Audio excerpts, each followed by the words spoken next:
Salam sejahtera bagi kita sekalian. Nama saya Pendeta Mas Rika Malakarya. Saya jauh di Alam Sutra. Tentang bagaimana saya senang sekali pagi hari ini. Terima kasih kepada Bapak Gembala, ya, termasuk beliau orang Medan, saya orang Manado, tapi termasuk seperti keluarga saudara. Ini luar biasa. Makanya kalau saya ketemu dengan teman-teman hamba Tuhan di Banten, saya bilang, itu Bapak Pendeta Hunisa nama istrinya. Wah, itu orang Medan paling baik itu. Iya, gitu. Orang Manado aja kalah lah. Iya, saya berterima kasih ya. Sudah juga tahu sendiri, atau saya perlu beritahu bahwa keluarga hamba Tuhan di sini, mereka itu keluarga dari hamba Tuhan.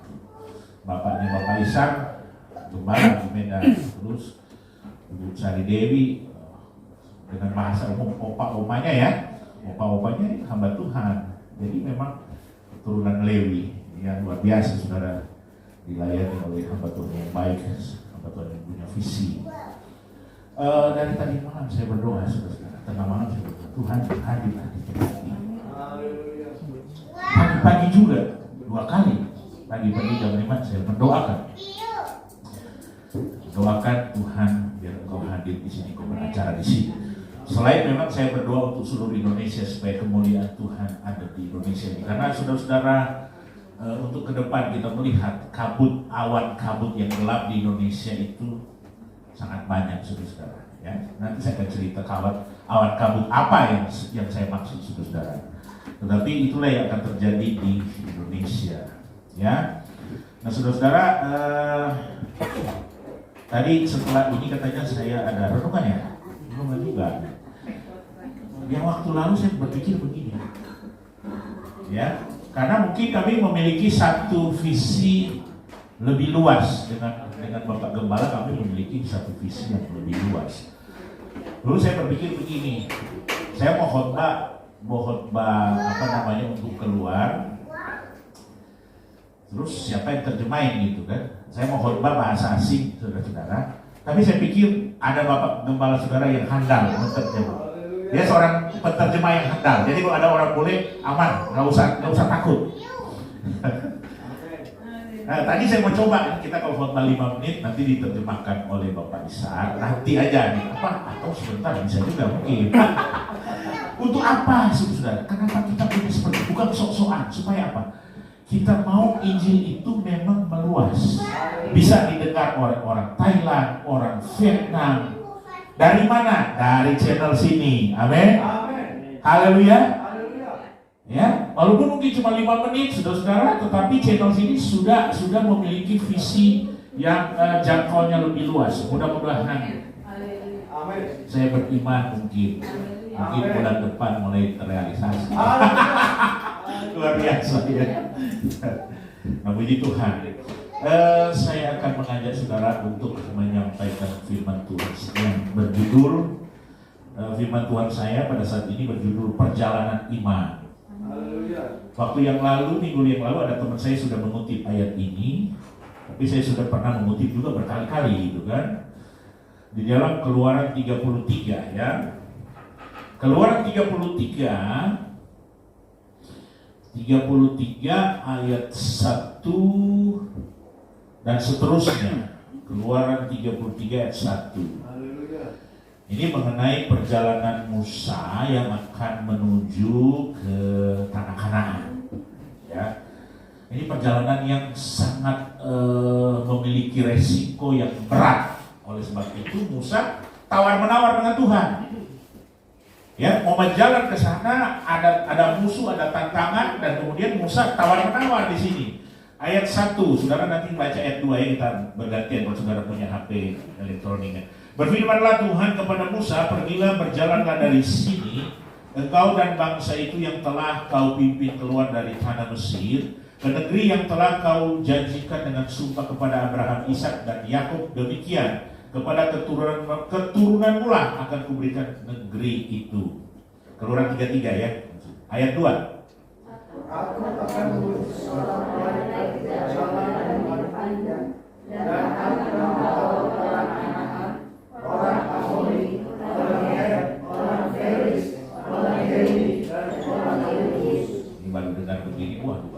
ada orang-orang Israel langsung ciut nih, gitu kan.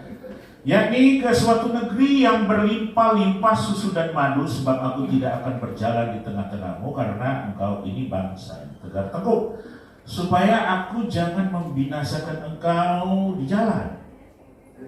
Bangsa itu mendengar ancaman yang meningkat ini, bergabunglah mereka dan seorang pun tidak ada yang memakai perhiasannya. Berfirmanlah Tuhan kepada Musa, katakanlah kepada orang Israel, kamu ini bangsa yang tegar teguh. Jika aku berjalan di tengah-tengahmu sesaat pun, tentulah aku akan membinasakan kamu. Oleh sebab itu, tanggalkanlah perhiasanmu, maka aku akan melihat apa yang akan kulakukan kepadamu. Demikianlah orang Israel tidak memakai perhiasan-perhiasan lagi sejak dari Gunung Horeb. Nah, saya jelasin dulu, jangan pikir kalau kita pakai perhiasan ada hadirat Tuhan kita mati. Nah, ini berhubungan pada saat itu orang Israel berdosa di hadapan Tuhan, ya, dengan menyembah berhala, ya, berhala dengan mungkin dari materinya dari perhiasan itu. Oleh sebab itu masalah perhiasan mereka takut sekali pada saat itu, ya. Kemudian demikianlah orang Israel tidak memakai perhiasan lagi sejak dari Gunung Horeb. Sesudah itu Musa mengambil kemah dan membentangkannya di luar perkemahan. Ini ada perkemahan di sini misalnya, ya. Kemudian Musa ambil kemah lagi. Di luar perkemahan Musa bikin Musa bikin kemah sendiri. Ya. Kemah pertemuan setiap orang yang mencari. Sesudah itu Musa mengambil kemah dan membentangkannya di luar perkemahan, jauh dari perkemahan, dan menamainya kemah pertemuan. Setiap orang yang mencari Tuhan, keluarlah ia pergi ke kemah pertemuan yang di luar perkemahan. Apabila Musa keluar, saya bacakan terus saja, ya. Apabila Musa keluar pergi ke kemah itu, bangunlah seluruh bangsa itu dan berdirilah mereka masing-masing di pintu kemahnya, dan mereka mengikuti Musa dengan matanya sampai ia masuk ke dalam kemah. Apabila Musa masuk ke dalam kemah itu, turunlah tiang awan dan berhenti di pintu kemah, dan berbicaralah Tuhan dengan Musa di sana. Ayat 10, setelah seluruh bangsa itu melihat bahwa tiang awan berhenti di pintu kemah, maka mereka bangun dan sujud menyembah masing-masing di pintu kemahnya. Dan Tuhan berbicara kepada Musa dengan berhadapan muka seperti seorang berbicara kepada temannya. Biasa, ya. Kemudian kembalilah ia ke perkemahan, tetapi abdinya Yosua bin Nun, seorang yang masih muda, tidaklah meninggalkan kemah itu. Lalu berkatalah Musa kepada Tuhan, memang engkau berfirman kepadaku, suruhlah bangsa ini berangkat, tetapi engkau tidak memberitahukan kepadaku siapa yang akan kau utus bersama-sama dengan aku. Kan tadi Tuhan udah bilang, aku akan utus malaikat. Tapi kayaknya Musa ragu, ya. Dia bertanya lagi di sini. Engkau menyuruh aku, tetapi dengan siapa aku akan berangkat? Musa ragu dengan malaikat.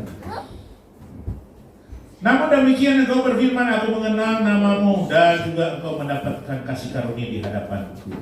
Maka sekarang jika aku kiranya mendapat kasih karunia di hadapanmu, beritahukanlah kiranya jalanmu kepadaku sehingga aku mengenal engkau, supaya aku tetap mendapat kasih karunia di hadapanmu. Ingatlah bahwa bangsa ini umatmu.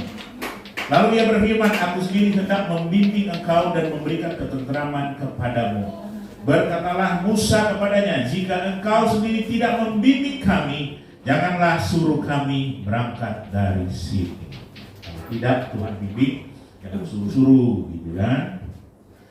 Nah saudara yang kekasih, ini adalah perjalanan bangsa Israel yang dipimpin oleh Musa mau masuk ke tanah Kanaan. Saudara tahu nggak? Yang dipimpin Musa itu 600.000 orang laki-laki. 600.000. Ada orang bilang begini, kalau 600.000 orang laki-laki, kalau dia misalnya ada suami istri, kali misalnya 5 orang aja satu keluarga, berarti 3 juta kan? Tapi saya berpikir beda. Ada pendeta lain juga senior berpikir beda. Itu orang Israel itu dia tidak mengenal keluarga berencana. Amin. Benar nggak? Kalau kita hitungnya satu keluarga 4 orang, ya berarti 600.000. Laki-laki berarti kena 2,4 juta gitu. Tapi orang Israel kan itu nggak mengenal KB, mungkin anaknya 8 gitu kan, anaknya 7 begitu. Ya kita rata-rata saja 600.000 laki-laki kalau satu keluarga, berarti mungkin totalnya kali misalnya ya kali 8, kali 7, kali 10, totalnya 4 juta orang. Kali 4 ya kali 8 atau 5 atau 6 atau 7 atau 10, rata-rata 4 juta orang dipukul rata. Jadi Musa memimpin orang Israel 4 juta orang. Saudara, kalau misalnya di padang gurun ada persoalan, kemudian Tuhan kasih tahu lebih awal, Musa udah nyerah. Ya, Musa udah nyerah. Karena apa? Waktu di padang gurun, kelaparan lah, haus lah. Belum lagi masalah sosial di situ kan, aturan-aturan itu sangat ribet, itu crowded sekali. Ya, kalau misalnya 4 juta orang, 4 juta orang ya, 4 juta orang. Air galon yang harus disiapkan kalau kita siapin galon nih, itu 200.000 galon tiap hari. Ya, mau siapin galon. Kemudian kalau misalnya gandum atau beras, itu kira-kira sekitar 200 ton per hari. Kayu api, saudara-saudara, daging 2.000 ton mungkin per hari. Nah sekarang begini, sebelum Musa berangkat, Tuhan kasih ini proposal. Musa, ini keperluannya seperti ini, mau nggak? Oh, nyerah. Nyerah sih Musa, ya. Mau siapin di mana itu makanan yang harus bertonton, daging harus bertonton, itu air harus bergalon-galon. Ini di padang gurun ini. Tapi Tuhan tidak bicara soal itu urusan Tuhan. Amin. Demikian juga dengan kehidupan kita. Kita akan masuk, saudara-saudara, pada tahun-tahun yang sulit. Tapi mungkin Tuhan akan berfirman dan pasti itu urusanku. Yang penting kau harus beriman kepada Tuhan. Haleluya. Ya. Jadi kalau Tuhan kasih proposal seperti itu, Musa menyerah. Gak sanggup itu. Siapapun gak sanggup, saudara-saudara. Ya. Kemudian di ayat 2, saudara-saudara, karena Tuhan melihat kekudusan bangsa Israel ini tidak memadai, oleh sebab itu dia utus malaikat. Kalau Tuhan turun sendiri dengan kemudian Tuhan bilang binasa loh. Ya, binasa, pasti binasa itu. Nah, oleh sebab itu di dalam ayat 2 begini. Dikatakan begini di ayat 2 kan. Nah, coba saya cari ya. Aku akan mengutus seorang malaikat berjalan di depanmu. Wow. Ya, dan akan menghalau orang Kanaan, orang Amori, orang Het, orang Filis, orang Hewi, dan orang Yebus. Malaikat, saudara. Saya pernah baca di dalam kitab Samuel, waktu malaikat turun untuk membunuh orang-orang, saudara, karena Daud bersalah. Itu saja satu malaikat dia bisa membunuh 70.000 orang. Kan? Iya, sekali duduk. Itu malaikat itu karena Daud bersalah, dia menghitung laskar kan? Jadi malaikat itu sekali menunjuk begini 70.000. Belum yang begini, berarti apapun itu malaikat. Tapi Musa kok ragu? Tuhan bilang, aku akan sertakan engkau dengan malaikat. Tapi Musa ragu ya. Nah, kalau ayat yang kelima, saudara-saudara, Tuhan mau hadir dengan kemuliaannya. Tuhan, tapi pasti mati. Orang-orang ini pasti mati. Kemudian Musa membuat satu kemah di situ, ya, ayat 7 dan ayat 9, dan kemudian di situ ada awan Tuhan dan api Tuhan di situ. Tiang awan dan tiang api. Ya. Ayat yang ke-11 Tuhan berbicara kepada Musa muka dengan muka, itu luar biasa itu. Gak ada nabi yang mungkin bisa seperti itu, bicara muka dengan muka ya. Kemudian saudara-saudara, ayat 13, nah ini menjadi perenungan kita ini kan kita harus renungkan. Ayat yang ke-13 begini. Maka sekarang jika aku kiranya mendapat kasih karunia terhadapmu, beritahukanlah kiranya jalanmu kepadaku. Nah, dia mau cari tahu secara detail. Tuhan kasih tahu jalan-jalan saya. Paparkan dengan nyata perjalanan saya. Tapi Tuhan cuma kasih pengertian bahwa dia akan menyertai dengan tiang awan dan tiang api. Kenapa seperti itu ya? Saya juga mau saudara.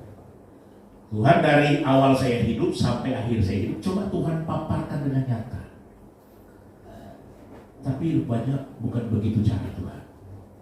Tuhan mau kita berjalan dengan iman. Amin. Tuhan mau kita berjalan dengan iman. Soalnya begini, kalau misalnya saya ini hari apa? Minggu ya. Tuhan, tolong beritahukan hari Senin, hari Selasa, hari Rabu mengenai perjalanan hidup saya. Kemudian misalnya gitu kan. Senin besok engkau masih akan makan telur asin, kemudian makan B2 gitu. Habis itu makan coto Makassar, semuanya syarat dengan daging-daging gitu kan. Oke gitu. Hari Selasa kamu akan kena asam urat gitu kan. Hari Rabu kamu akan ke rumah sakit gitu. Dan seterusnya gitu kan. Apakah Tuhan punya cara seperti itu? Tidak. Nanti di situ kita tidak berjalan dengan iman. Sudah dikasih tahu dengan rincian sudah kasih tahu. Tidak begitu, saudara. Ya, oleh sebab itu saudara dikatakan di dalam 2 Korintus 5 ayat 7. Coba kita temukan ayatnya. 2 Korintus 5 ayat yang ke-7. Ada yang sudah dapat? Boleh baca? Boleh. 2 Korintus 5 ayat 7, sebab hidup kami ini adalah hidup karena percaya, bukan karena melihat. Nah, ada terjemahan lama berkata perjalanan hidup kita karena iman. Kita berjalan dengan iman. Nah, Musa pun demikian. Musa kan tak mengenal Tuhan. Nah, oleh sebab itu setiap pengalaman daripada Musa, dia tahu, Tuhan itu Tuhan Yehova Rafa ya, dia menyembuhkan. Dia jalan lagi misalnya. Tuhan itu Tuhan Yehova Jireh ya, Tuhan yang mengadakan. Tadinya si Musa nggak tahu apa-apa itu. Nanti pengalaman hidupnya nanti menentukan cara berpikir dia bahwa Tuhan itu besar. Tuhan itu Allah El Shaddai ya, dia Allah yang maha kuasa. Nah demikian juga dengan kehidupan kita saudara-saudara. Kadang-kadang memang kita tidak tahu, tetapi Bapak Ibu dan saudara-saudara sekalian, Tuhan tuntut kita sedemikian rupa sehingga kita tahu sifat-sifat Tuhan. Tuhan izinkan kesulitan demi kesulitan terjadi, kemudian kita cari Tuhan. Nah, Tuhan kasih tahu, ini sifat Tuhan seperti ini. Tuhan ajar kita untuk berjalan dengan iman. Haleluya. Lalu bagaimana kita meyakini saudara-saudara? Kalau kita rasa Tuhan ada, ya, kalau kita rasa Tuhan ada, apapun tantangan yang ada di hadapan kita, nggak usah takut. Amin. Saudara, ada 3 yang ditakuti oleh manusia. Untuk sekarang, tapi waktu lalu sebenarnya cuma 3, sekarang berkembang. Ada yang 3 di sesat itu bahasa asing itu bencana. Itu ditakuti oleh manusia. Dikit-dikit bencana. Beberapa waktu lalu sudah tanggal 17 Desember di Alam Sutra ada stormy, itu badai ya, badai gede sekali. Orang berteriak, siaga satu. Saya pikir di berteriak juga nggak guna gitu kan. Mau berteriak siaga berapapun nggak masalah gitu. Nah itu badai itu semakin hari semakin mungkin menunjukkan dia punya karakternya. Di mana-mana terjadi sih. Mau badai lah, mau bencana alam lah, ya, mau gempa bumi lah dan lain sebagainya. Nah ini terjadi terus menerus. Apakah doa orang-orang percaya itu tidak bisa menghentikan itu? Nah ini saudara kehendak Tuhan sudah seperti itu. Ya, kehendak Tuhan sudah seperti itu. Tidak lagi saudara-saudara kita melihat ini sebagai segala sesuatu yang nanti menyulitkan kita. Kalau terjadi seperti itu, oke, terjadilah. Apalagi di Indonesia kita menghadapi tantangan radikal, saudara.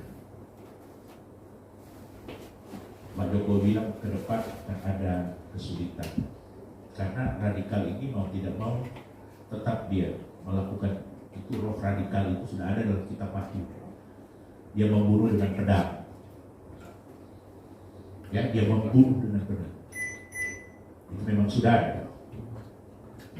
Tetapi bagi orang percaya kita memiliki roh yang lebih besar. Amin. Alkitab berkata roh yang ada pada kita lebih besar daripada roh-roh yang ada di dunia ini. Amin. Dan kita tidak pernah takut, saudara-saudara. Kalau tiap awan ada dalam kehidupan kita, memberikan semangat, memberikan kepanasan, saudara-saudara, memberikan gairah, tidak perlu takut. Ya, ada tiang api, memberikan gairah, panas dan lain sebagainya. Tiang awan yang menyejukkan. Bagaimana kita bisa melihat tiang awan yang ada sekarang? Oh, kita rasa Roh Kudus ada dalam kehidupan kita.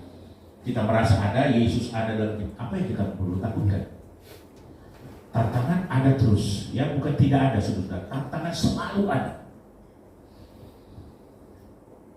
Yang orang takutkan yang kedua adalah nuklir, saudara. Walaupun tidak pernah terjadi. Karena sekarang nanti akan ada zaman antikris. Antikris akan berkuasa, kan? Tapi kalau udah perang nuklir habis semua, terus antikris gimana? Alkitab sudah bilang, zaman antikris dia akan berkuasa selama 3,5 tahun. Nah sekarang kalau ada perang nuklir misalnya, Ukraina perang dengan Rusia, kemudian terjadilah perang nuklir. Kalau perang nuklir terjadi, saudara-saudara, misalnya satu titik, misalnya di London, ya, orang nembak dengan senjata nuklir, rata dengan tanah itu. Sampai mereka bilang, oh London itu nanti akan kembali ke zaman batu. Mau kerja apa? Mau masak dengan apa? Rata, pasir semua, tanah semua itu. Apakah itu terjadi? Tidak akan terjadi. Ya, itu tidak akan terjadi. Tapi orang takut. Walaupun tidak terjadi, tapi orang takut dengan bahaya-bahaya yang seperti itu. Ada lagi yang istilahnya begini, apa namanya? Disruption of technology. Apa itu disruption? Ini istilah-istilah kita terjemahkan apa-apa. Pak Kepala juga tahu. Kekacauan. Oh, disruption of technology, kekacauan. Kacaunya di mana?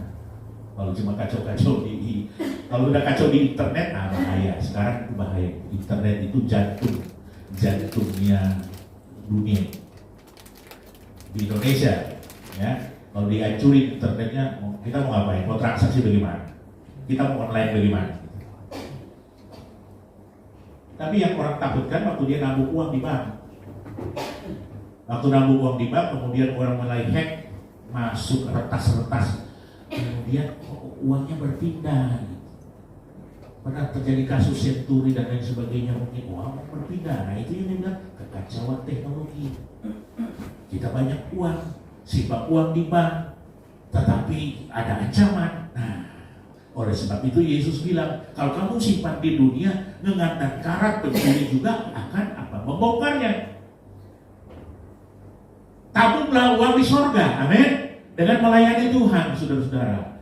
Ya, harta kita tidak akan hilang. Amin. Ya, itu disruption teknologis. Tapi sekarang nambah lagi satu, virus. Tuhan izinkan virus terjadi. Untuk apa?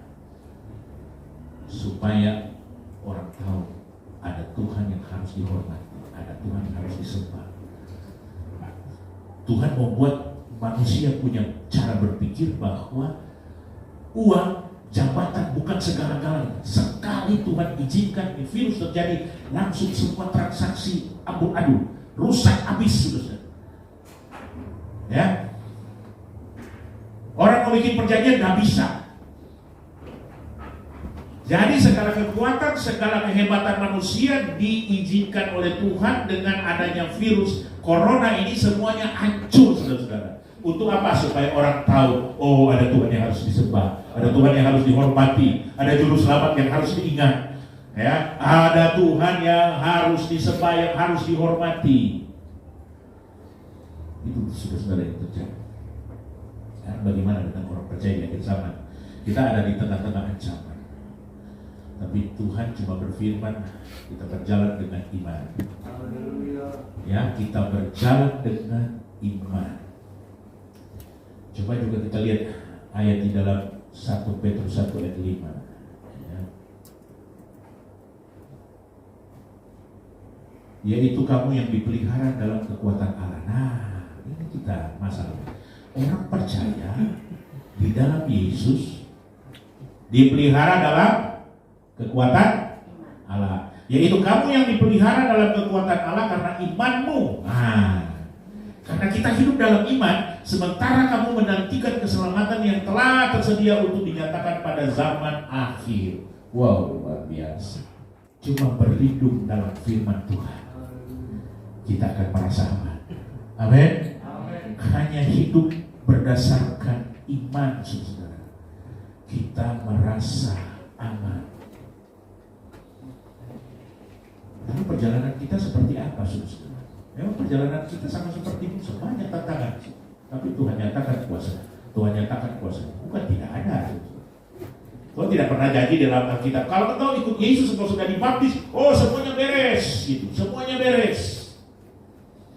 Saudara lihat Elia kan? Elia waktu dia tutup itu langit tidak turun hujan. Apakah Tuhan berjanji begini? Elia, pokoknya nanti waktu hujan tidak turun 3,5 tahun, gampang Elia. Kamu aku siapkan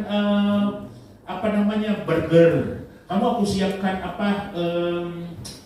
ayam bakar gitu. Kamu aku siapkan yang enak-enak itu. Apakah begitu? Elia ikut merasakan itu. Elia ikut. Orang percaya kalau ada kesulitan di muka bumi ini, kita juga percaya dan kita juga merasakan. Tapi Tuhan mengadakan pembelaan. Nah, itu bedanya. Tuhan mengadakan pembelaan. Saudara dibela oleh Tuhan. Anak-anak sekolah minggu dibela oleh Tuhan. Ya, saya ingat saudara-saudara, putranya Pak Isa Tora, belum ada gereja ini berapa tahun lalu? 3 ya. Dia mulai menggambar. Dia menggambar dengan iman, saudara, dalam pikirannya. Ini tempat ibadah kami, gitu. Di sini ada ruang kompria, di sini ibadah. Kemudian jadwal dia mulai susun, gitu. Dia mulai susun jadwal. Ini jam sekian, jam wanita, kompria, ibadah hari Jumat. Dia susun. Saya doain dalam nama Yesus, jadilah menurut iman. Saya doain kan begitu, dalam nama Yesus terjadilah menurut iman Torah. Jadi kalau saya ingat ya, saya ketawa gitu, saudara. Tetapi itu, saudara, ya, seorang anak memiliki iman, terjadilah menurut perkataannya. Saudara, mari kita lihat ayat terakhir di dalam Mazmur 84. Mazmur 84 ya. Kita lihat perjalanan. Ayat yang ke-6. Mazmur 84 ayat 6. Berbahagialah manusia yang kekuatannya di dalam Engkau, yang berhasrat mengadakan ziarah, mengadakan perjalanan. Apabila melintasi lembah Baka, nah lembah kekeringan, ya. Apabila melintasi lembah Baka, mereka membuatnya menjadi tempat yang bermata air. Bahkan hujan pada awal musim menyelubunginya dengan berkah. Orang percaya seringkali menghadapi kekeringan. Kalau udah kering, istilahnya di dalam pekerjaan saya, di rumah tangga saya kering, ya, bisnis kering. Tapi dia bilang orang percaya itu dikatakan kata-kata imannya itu membuat tempat yang kering itu menjadi tempat yang bermata air. Amin. Kita bukanlah saudara-saudara orang-orang yang setiap kali selalu kelimpahan. Kadang-kadang memang mungkin begitu bini. Supaya apa? Supaya kita tahu karakter Tuhan. Musa berjalan di padang gurun, saudara, bukan segala sesuatu aman. Ya, everything is okay. Oh, semua oke. Tidak, Tuhan adakan, izinkan saudara-saudara persoalan-persoalan terjadi supaya apa? Mengerti karakter Tuhan, mengerti maksud Tuhan, mengerti sifat Tuhan, mengerti pertolongan Tuhan. Saudara juga demikian. Kalau Tuhan sudah izinkan ada sesuatu yang terjadi, saudara dekat dengan Tuhan, sudah mengerti karakter Tuhan, mengerti kuasa Tuhan, mengerti jalan keluar Tuhan, mengerti dan dekat dengan Tuhan. Itu luar biasa, saudara. Ya. Lembah apa yang saudara hadapi saat ini?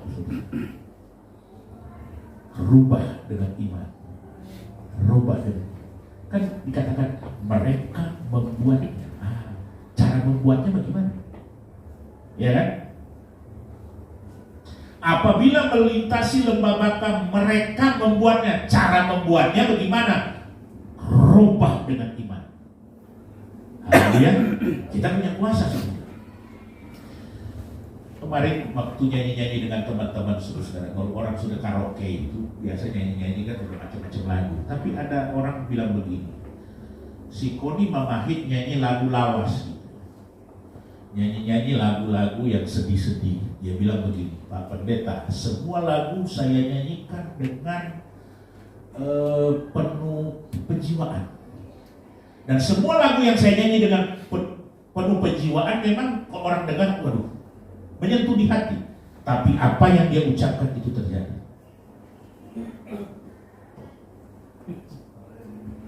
Ulangkan saja aku pada ibuku. Penyanyi itu juga bilang, apa yang saya ucapkan terjadi.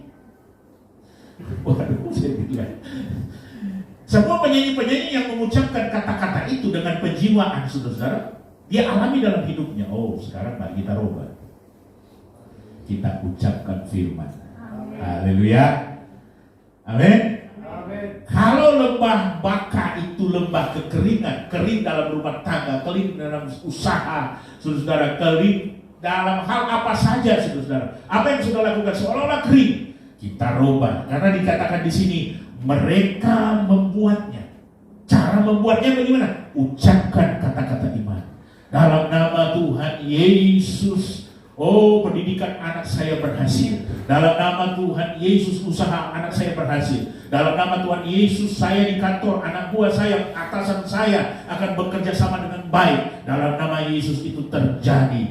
Warung saya dalam nama Tuhan Yesus akan berkelimpahan. Dalam nama Tuhan Yesus, dalam nama Tuhan Yesus. Kita rubah. Itu sudah kita tahu. Kita cuma punya Tuhan yang ada dengan kita. Lewat tiang awan dan tiang api kita tahu. Tapi kalau Tuhan izinkan firman ini disampaikan, mari kita rubah. Kita rubah. Saya ingat satu ayat begini. Di dalam Alkitab ada peristiwa begini. Sejak tampilnya Yohanes Pembaptis, kerajaan Allah itu diserong. Orang yang menyerongnya mencoba menguasainya. Gitu kan? Kemudian saya dalami. Kok kerajaan Allah dimasuki oleh orang-orang yang memaksa masuk, maksa untuk masuk. Dia paksa masuk di situ. Oh, rupanya karena orang-orang Farisi banyak aturan ini, aturan itu, aturan ini. Datang Tuhan Yesus. Angkatlah tilammu, berjalan. Sahabat, gitu kan? Jadilah menurut iman. Itu Tuhan Yesus lakukan. Tuhan Yesus lakukan. Nah, saudara-saudara, bagaimana mungkin kita dengan kekerasan bisa masuk kerajaan Allah? Nah, mungkin itu bahasa kiasan, bahasa ungkapan, saudara. Jadi kalau orang Farisi nggak mau masuk dalam kerajaan dengan aturan-aturannya, saudara-saudara, orang lain mau masuk. Orang lain mau masuk. Orang lain dengan caranya dia merampas itu masuk. Merampas. Kemudian ada orang berkata begini, mari kita rampas orang-orang yang terikat di dalam dosa. Kita rampas, bawa masuk dalam kerajaan Allah. Oh, begitu pengertiannya seperti itu. Ya, goncang kerajaan Allah tergeser. Karena apa? Kita punya doa, kita punya iman, susah merubah segala sesuatu. Sehingga yang terjadi adalah goncangan-goncangan itu, saudara, yang tidak bisa menjadi bisa. Amin. Yang tidak berakhir menjadi berair, ya, menjadi subur, saudara-saudara, ya, menjadi berkelimpahan. Itu yang Tuhan ajarkan bagi kita. Apa yang kita hadapi nanti, tantangan yang sangat berat. Tapi mulai saat ini kau mulai berubah dengan kata-kata iman. Keluarkan kata-kata iman, keluarkan bahasa imanmu. Haleluya. Mari kita berdoa, mari kita berdiri.